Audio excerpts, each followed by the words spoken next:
you see, there may be a true self, who knows, right? But we have a kind of false self, right? Which we call, for convenience, calling the ego. Now, why should there be, what is a false self, you see? What could it mean, you see? Something untrue is going on. You see, I'm saying that in this mechanism between thought and feeling, you could see it. You see that thought stirs up feelings, right? It's untrue. That connection between them is concealed. We're not aware that thought does stir up feelings. You have a thought, a minute later you have a feeling, you don't know that the thought has stirred it up. Huh? But one moment, I mean, I don't know if this is relevant, but is it not also possible that the body itself would generate feelings?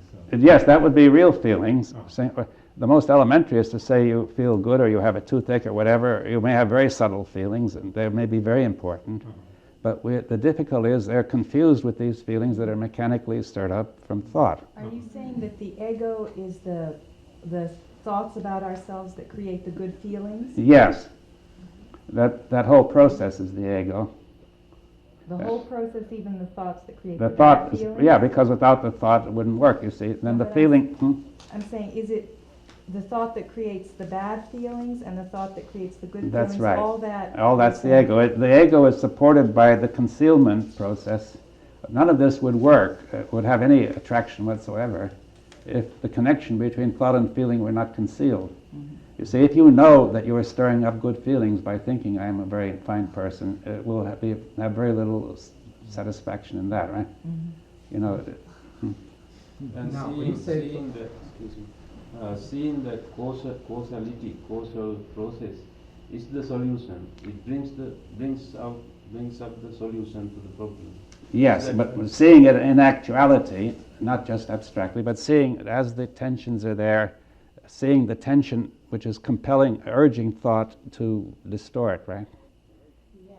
It happens to yes. It happens to one person of these two. Okay, then the other person remains the same. No, I think this is the point about the dialogue. If we really do it right, it's happening to both at the same time.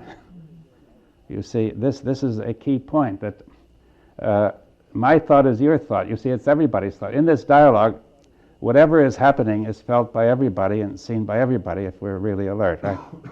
Now, see, I'm saying that when that whole operation of the thought process and the feelings takes place in everybody, it doesn't belong to anybody. It's like the virus. Once it's in you, you are the one who's reproducing it. So this virus enters everybody, right? Everybody. Some people, are not deeply affected by it, and they may sort of see what it means, and then they can come in to sort of say things that help. But then the two people confronting each other, each one is undergoing the same process. So in this intense communication, it is possible for both people to see it together. You see that it's really one process. Everything is both public and private at the same time. Is that clear what I mean? That the thing, not only the thoughts, but the feelings are publicly displayed in the attitude of the body and the way the voice goes and so on, right? And everybody feels them to one degree or another.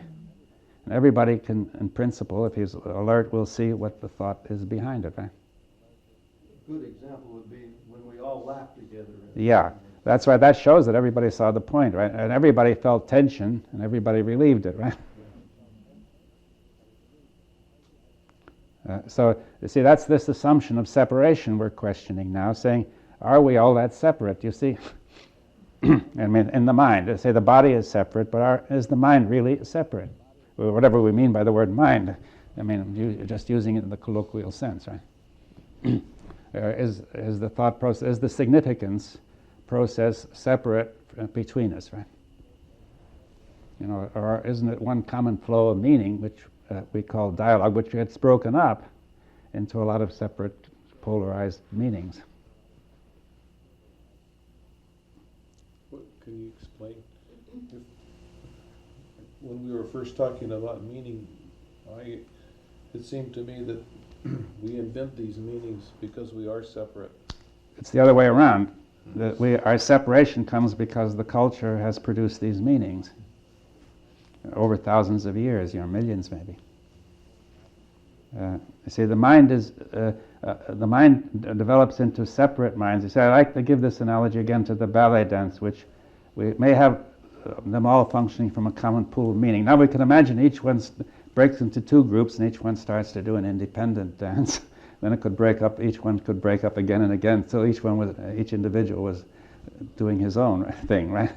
And you see, that's the sort of picture that now it's possible to have a common pool of meaning and being in this group, or it's possible to break up into two polarized groups, or 4 or 5 or whatever, or even or more. So common mind is a common meaning.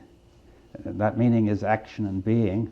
And if we went to the cosmic level, just simply to raise that question, we could ask a question that's just in the mind. Is there a cosmic meaning? Is the same as to say, is there a cosmic mind, right? That is there a cosmic meaning which is active in the sense that our own group meaning or individual meaning is active, right? And we can't answer that in just 2 words, but it shows the whole connection. Now,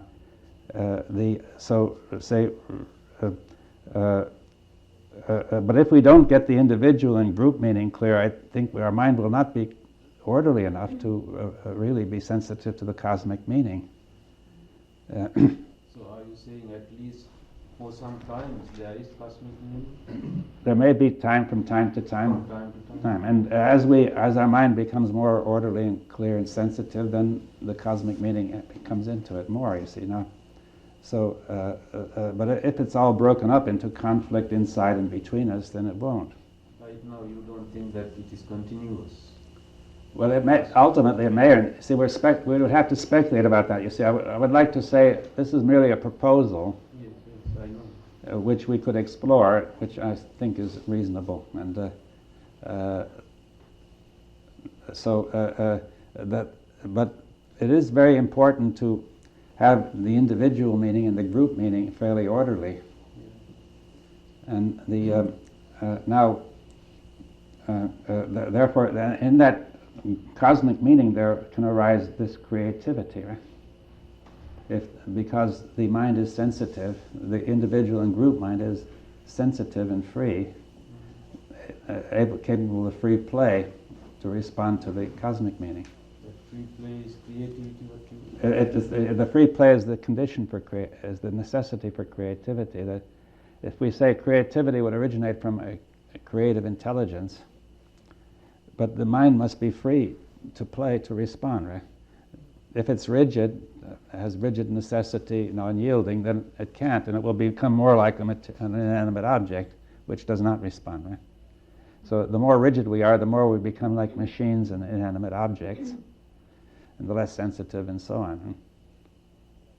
Like resonance. Yeah. So therefore all this work is all one. You see that the individual mind, the socio-cultural mind, and the cosmic mind, it's all different aspects of one. And if I'd like to make a sort of a thing that if we say there are 3 dimensions, you see, if you take a figure, a line is in 1 dimension, you see a plane is in 2 and the solid is in 3. Now, there might be some objects which have so little of the 3rd dimension they're rather flat, you see. And some objects would get so narrow they become almost linear. So, you see, if the mind could then get stuck either being flat or linear, very restricted, you see, but it could open up into other dimensions, right? But if we don't bring in all of these dimensions, we will either be flat or linear.